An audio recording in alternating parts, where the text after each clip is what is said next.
Did a mistake కూడా. అది ఎప్పుడు జరిగిందంటే మూవీ ఆర్టిస్ట్ అసోసియేషన్ అప్పుడు when there was a lot of memes and jokes which were coming out during the election time.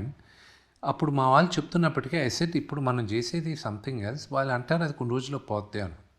ఆ టైంలో ఏం జరిగిందంటే యూట్యూబ్లో కానీ ఎక్కడైనా ఎప్పుడైనా నా గురించి కానీ నాన్నగారి గురించి కానీ నెగటివ్ న్యూస్ వచ్చేటప్పుడు ఆ YouTube views పెరిగేటివి.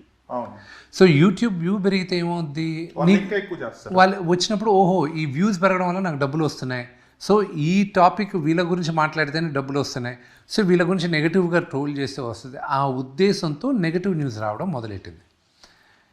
I realise this after Ginna తర్వాత రియలైజ్ అయ్యాను, ఓహో so this is the game they are playing. జెన్యూన్గా they don't hate me, they want make money out. ఆ డబ్బులు చేసుకోవడం కోసం నెగిటివ్గా ఇది చేస్తాం. That's when we went to the court and took an order, said no చూడు, if there's really constructive criticism go head do it.